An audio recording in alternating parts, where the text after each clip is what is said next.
유아 세례가 있어서 시간이 좀 많이 갔는데 말씀을 잠깐 듣도록 하겠습니다. 이 시간에도 오신 여러분들을 위해 하나님의 큰 은혜가 넘치기를 주님의 이름으로 축원합니다. 우리 앞뒤 좌우에 있는 분들 따뜻한 사랑의 마음으로 인사를 나누겠습니다. 주님의 이름으로 사랑하고 축복합니다.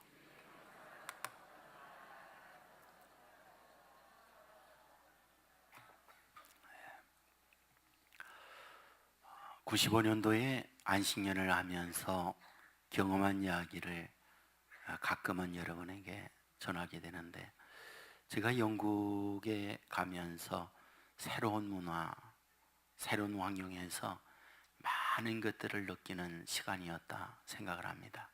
그 가운데에 소위 복지라는 것이 이런 거로구나 하는 것을 몸으로 느끼는 시간이었습니다. 하나는 자녀들에 대한 복지였죠. 여행자들에게까지 교육을 무료로 제공을 해주고 있었습니다. 동시에 그 아이들이 간식이나 우유나 이런 것들을 사주라고 베니핏이라는 돈을 조금씩 주는 게 있었어요. 여행자들에게까지 그것을 주었어요. 그것만이 아니고 의료 혜택이 굉장히 컸다는 생각이 듭니다. 여행자들도 전부 무료였어요. 근데 의료 시스템은 우리와 약간은 다릅니다. 예를 들면 북계동에 북계동을 담당하는 동네 의원, 그 사람들은 서저리라고 했는데 그 서저리에 닥터 그리고 간호사 두 분이 따라서 동네 분들을 관리를 했습니다. 저희들도 저희가 살고 있는 동네 서저리 그곳에 처음 갔을 때에 그분들이 의료 차트를 만들기 위해서 설문지를 주었습니다.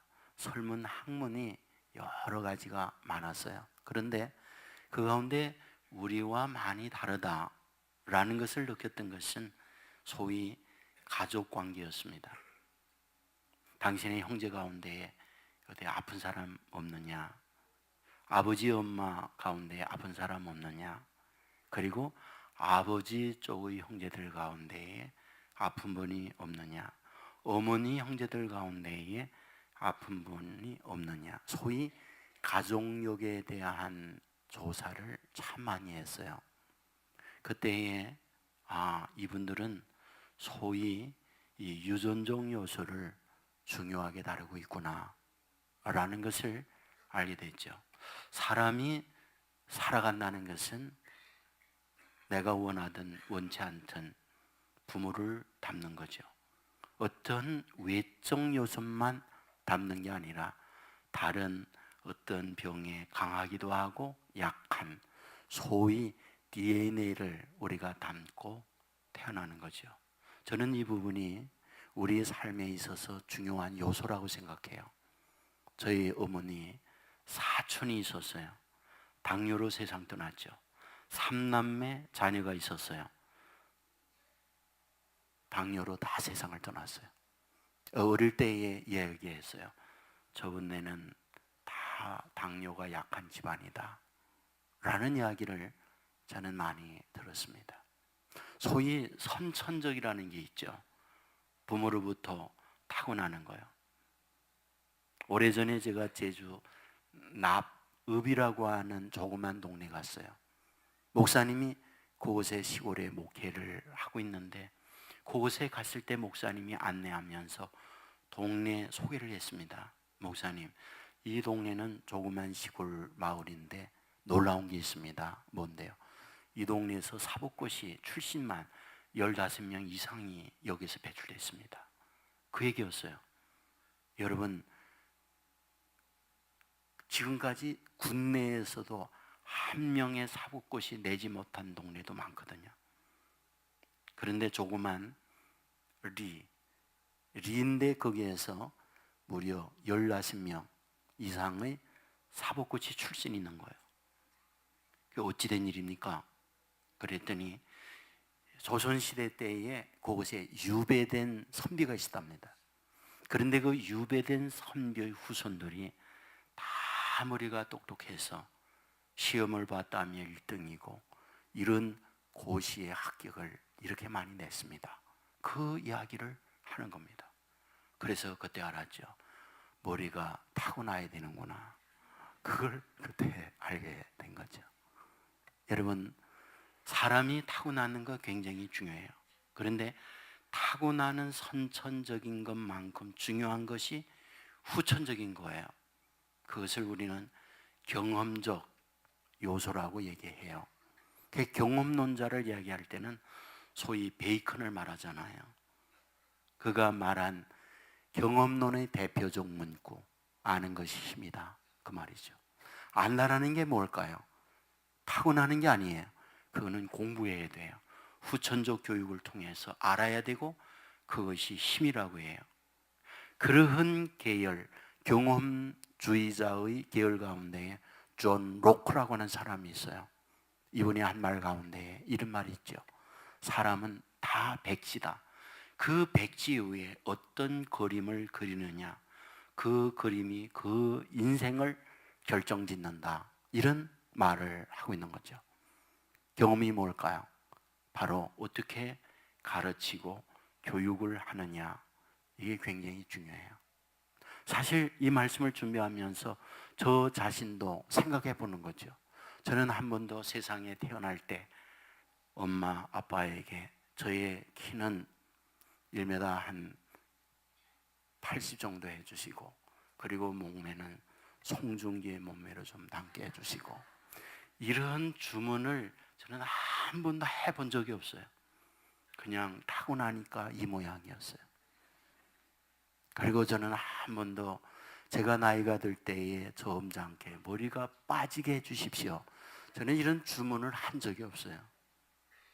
저희 아버지가 머리가 빠졌고 저희 할아버지가 머리가 빠졌고, 제가 아주 어릴 때에 증조 할아버지가 저희 집에서 사셨는데 정조 할아버님이 머리가 빠졌어요. 알았죠? 종자가 그렇다는 걸. 그러니까 유전적 요소예요. 그 어쩔 수가 없죠. 그러나 후천적인 것도 있죠. 그것은 예수를 믿었다는 것과 목사가 되었다는 것은 저는 후천적이라고 생각해요. 왜? 우리 동네가 다 예수 믿는 분들이었고 다 신앙 안에서 살면서 주위에 목회자가 된 분들이 많이 있었거든요. 만일 불교 집안에서 내가 태어나서 살았다, 내가 중동에서 태어나서 중동의 이슬람 분위기 속에서 살아났다, 그러면 무슬림을 거부하고 크리스찬이 되고 목사가 되는 것은 굉장히 힘들었으리라고 생각을 해요. 그 후천적 영향이 나를 여기에 있게 만들었다. 저는 오늘 여러분들과 함께 어린이 주일을 맞이하면서 이 후천적 요소에 초점을 좀 맞출 거예요. 태어나는 거 어쩔 수 없어요. 닮으니까.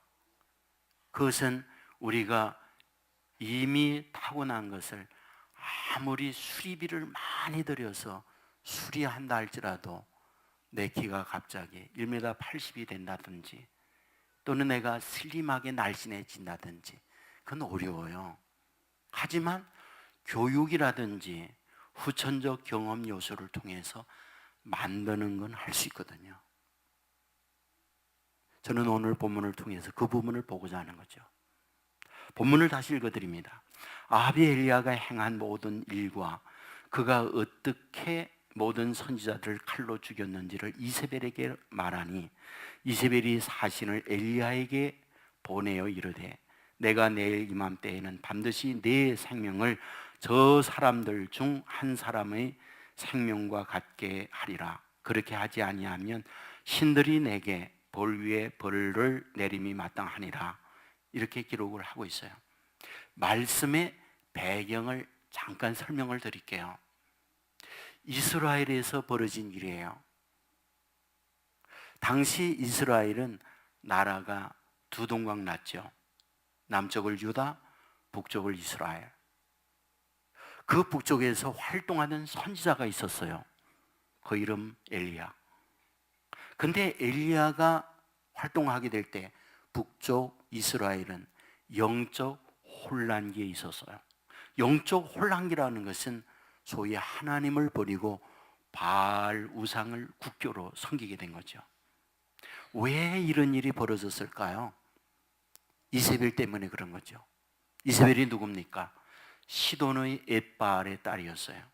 엣바알이라는 말은 바알의 아버지, 바알의 선지자, 바알의 독실한 사람, 이 말이 엣바알이에요.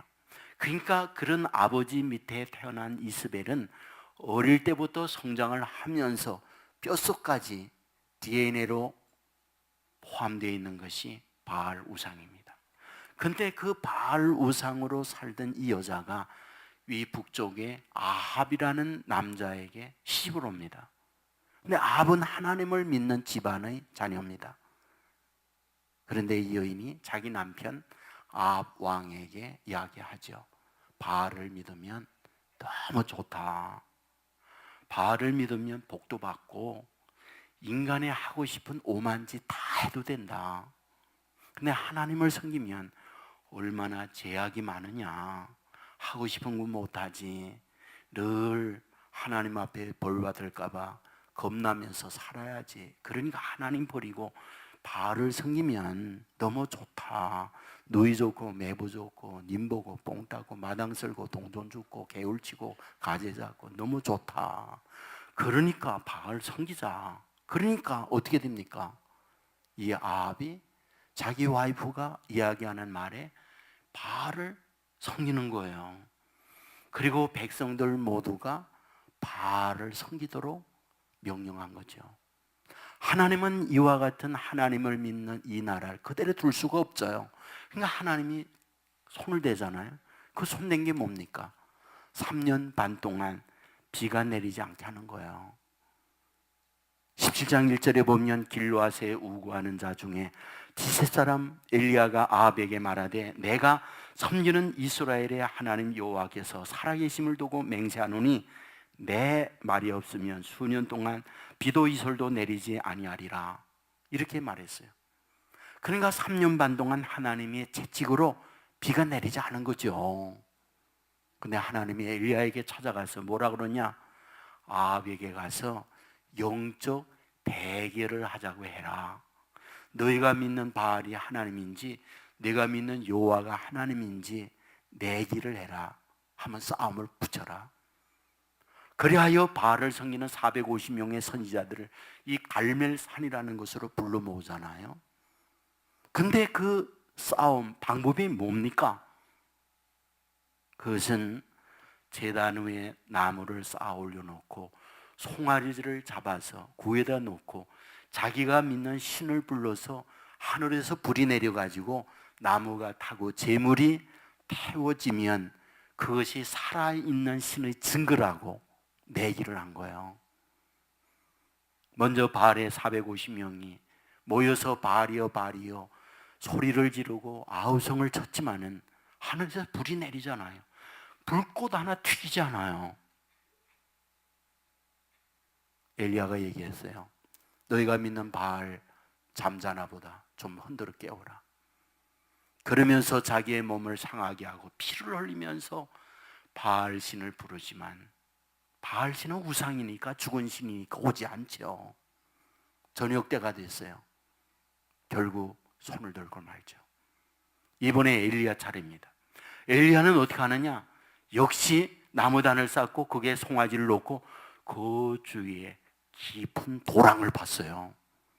그리고는 사람들에게 시켜서 지중해가 있는데 그 지중해에서 물을 기르다가 소 위에다가 부었어요. 장작이 졌죠. 도랑이 차고 넘쳤죠. 뭡니까? 사람의 불로, 사람의 어떤 성향이나 다른 불로 절대 불이 날 수 없다. 이걸 보여주는 거예요. 완전히 물이 잠긴 거거든요. 어떻게 거기에 불이 붙습니까? 엘리야가 이야기해요. 하나님 앞에 두 가지 기도하죠. 여호와 하나님, 살아계심을 보여주심으로 말미암아 바알이 아니라 여호와가 살아있다는 증거를 저들로 알게 해주십시오. 두 번째 기도하죠. 하나님, 내가 여호와 하나님을 섬기는 하나님의 종인 것을 저들로 하여금 알게 해주십시오.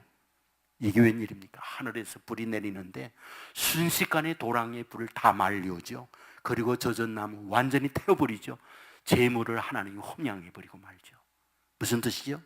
살아계신 하나님의 증거를 영적 대결해서 하나님은 엘리야의 손을 들어서 엘리야로 하여금 승리의 계가를 부르게 하는 거예요.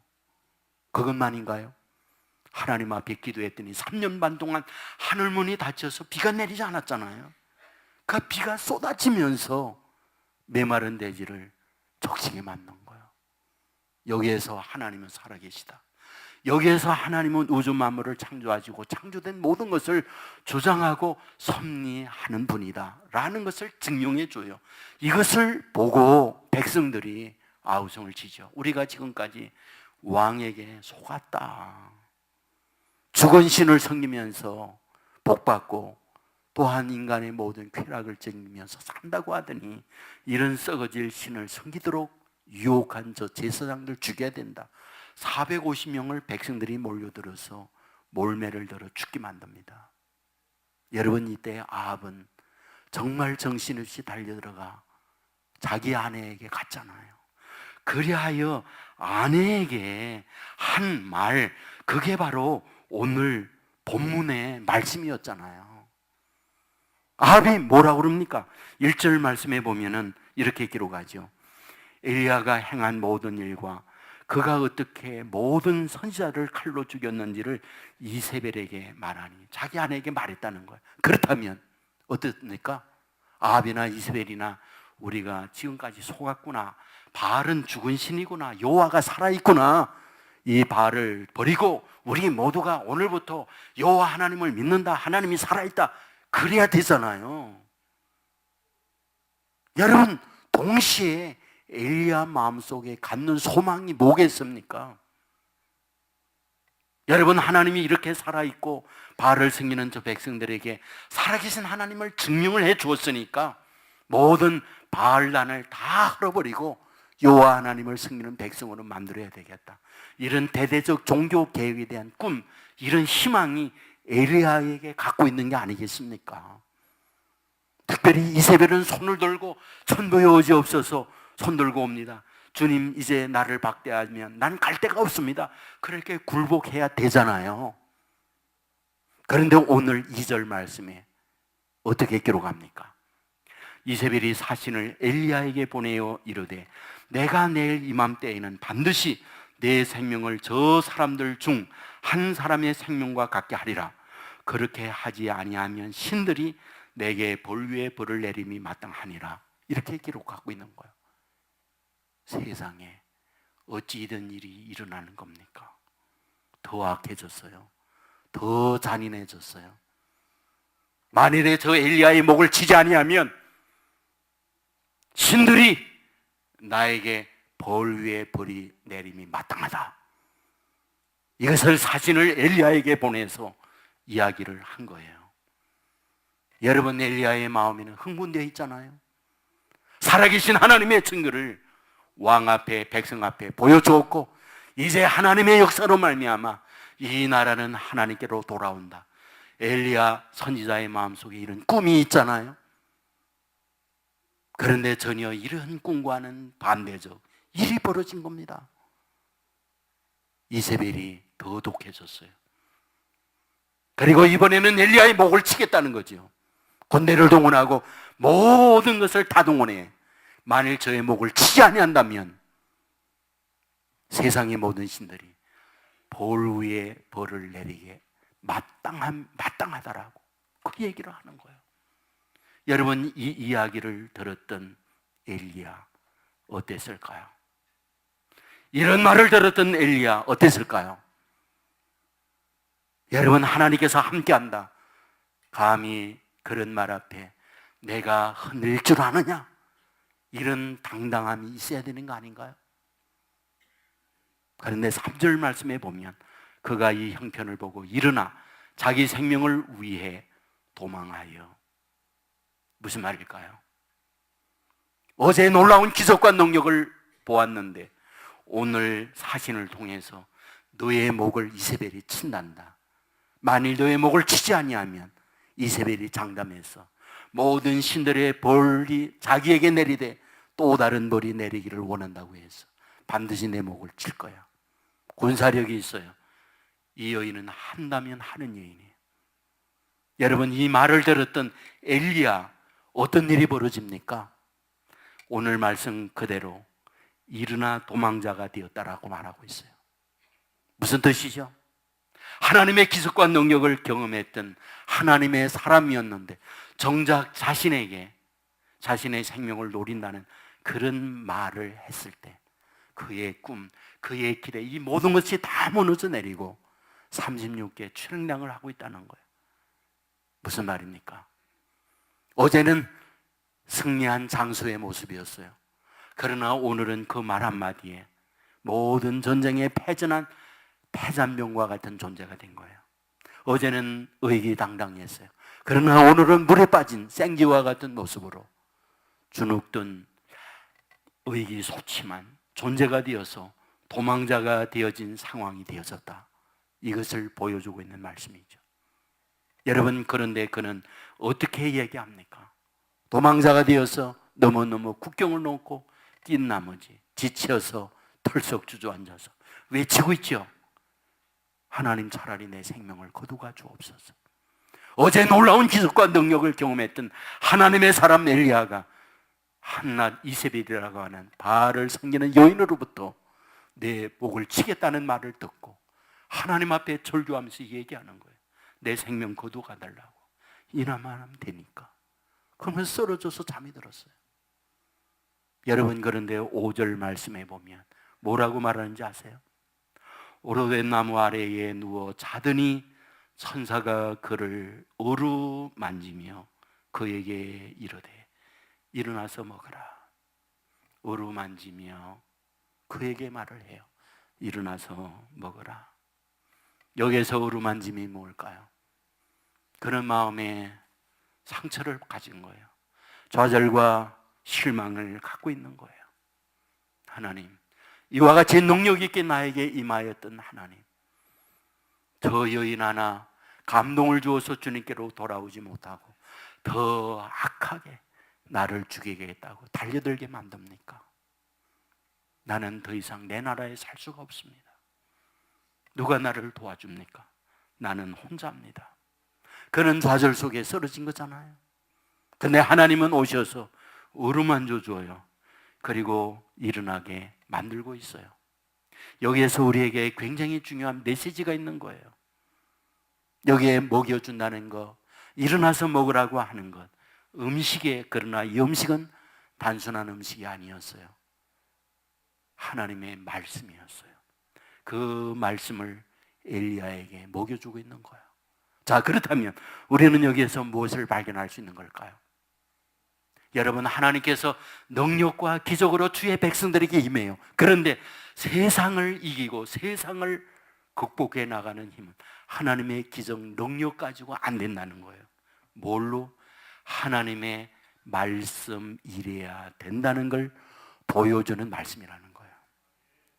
우리가 세상을 살면 수많은 난관들이 많이 있습니다.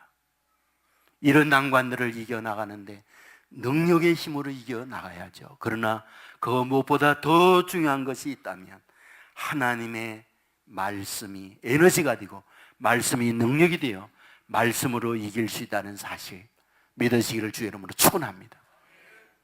예수님은 하나님이세요. 그런데 하나님이 되시는 예수님이 사람이 되어 세상에 올 때 어떤 모습으로 옵니까? 말씀으로 오셨어요. 말씀이 육신이 되어 이 땅 위에 오셨다고 성경은 기록하고 있잖아요. 왜 예수님이 말씀으로 오셨을까요?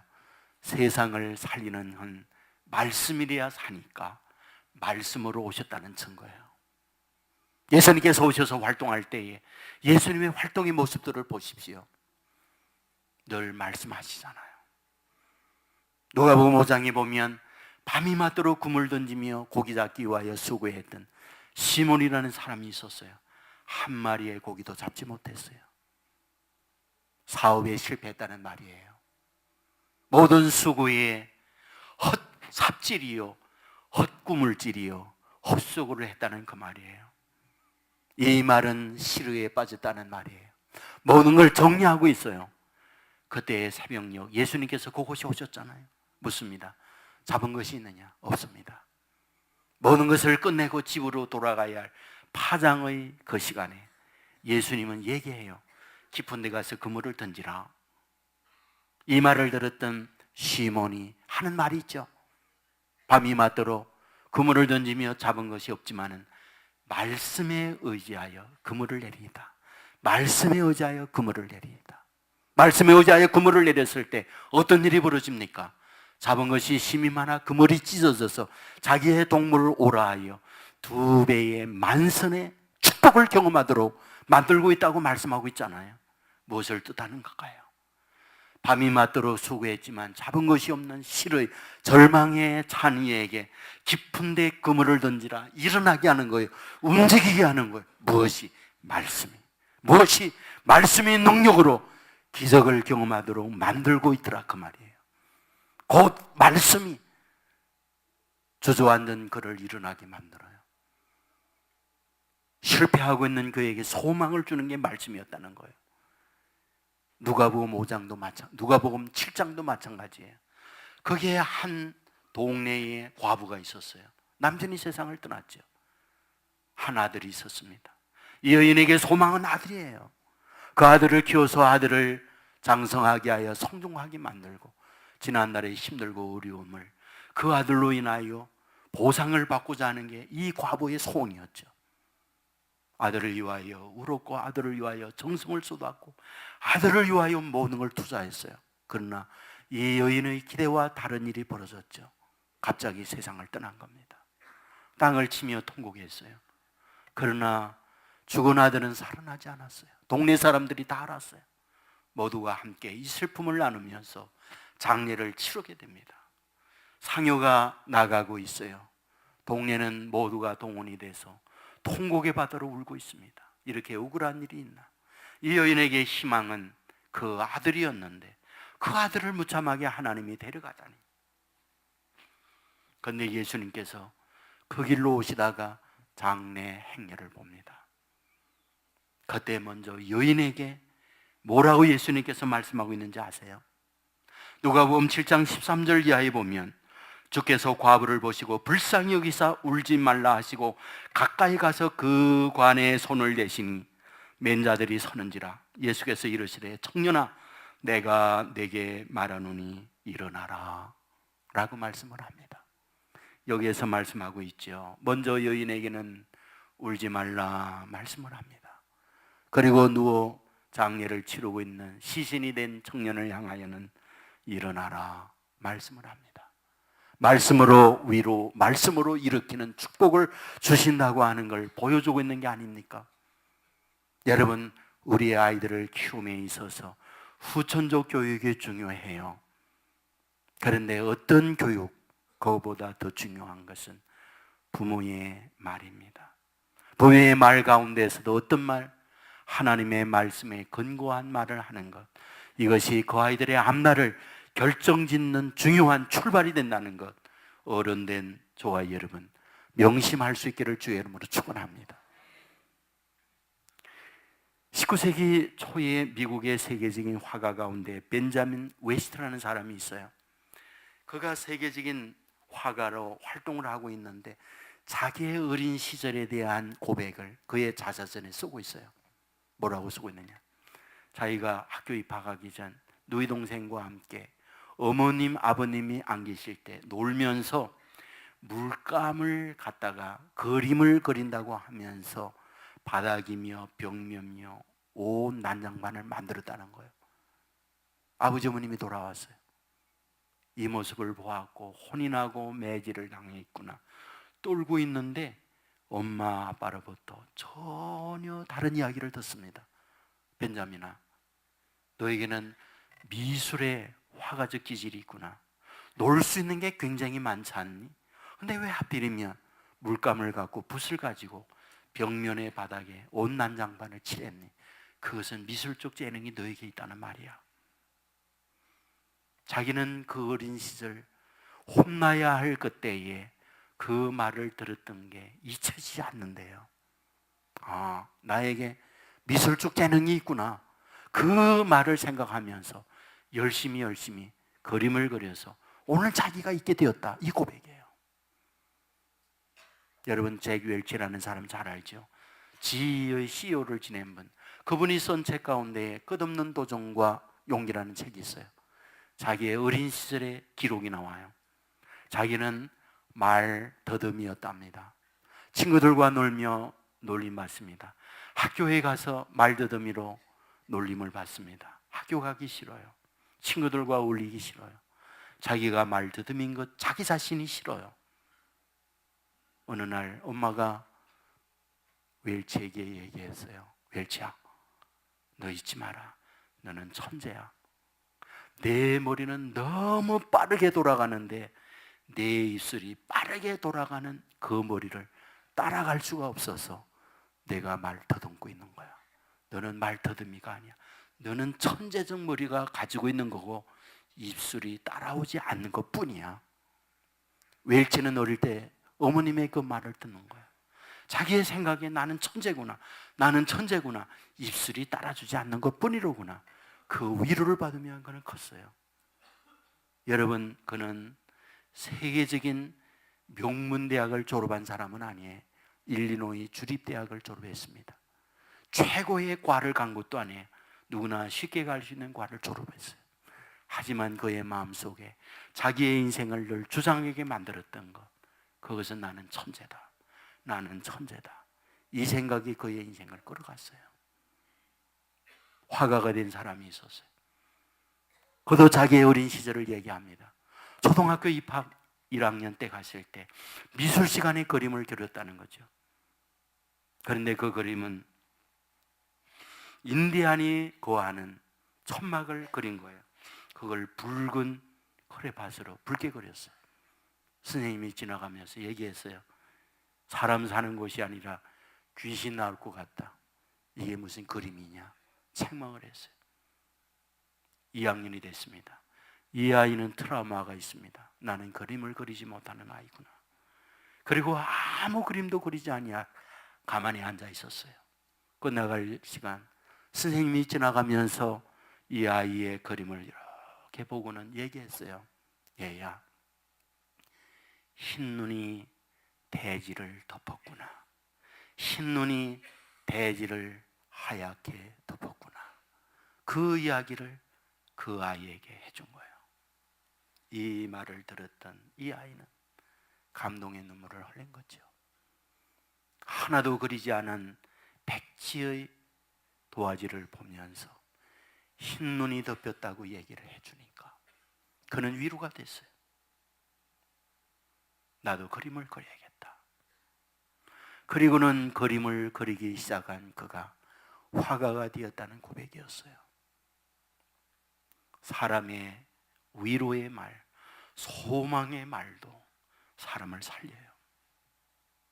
왜 하나님이 사람이 되어서 세상에 와서 말씀으로 오셨다고 말하고 있는 걸까요? 주님은 알고 있는 거예요.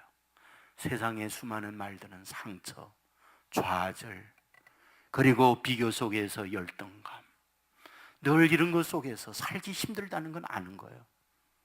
주님은 아는 거예요. 말씀이래야 된다. 수고하고 무거운 짐진 자들아, 다 내게로 오라. 내가 너희를 쉬게 하리라. 돌을 맞고 멸시를 받고 버림을 당한 그들에게 찾아가서 얘기하는 거예요. 모두가 다 너를 버려도 나만은 내가 좋구나. 나만은 내가 사랑스럽구나. 가슴에 수많은 상처를 입히지만은 꽃음도 저와 같이 가시가 달린 나를 품어 자기 몸에 피를 흘려가면서도 우리를 향하여 들려오는 음성이 있어요. 내가 너를 사랑한다고. 이것이 주의 주시는 음성이에요.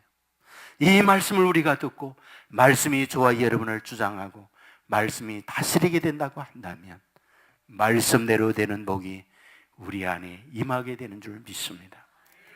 여러분, 사는 게 녹록지 않아요. 우리 아들, 딸 사랑하는 게 쉽지 않아요. 저는 결혼을 주례 하고 마지막에 부모에게 인사를 시킵니다. 여러분, 신부 부모에게 인사를 시키면 대개는 어머니가 울어요.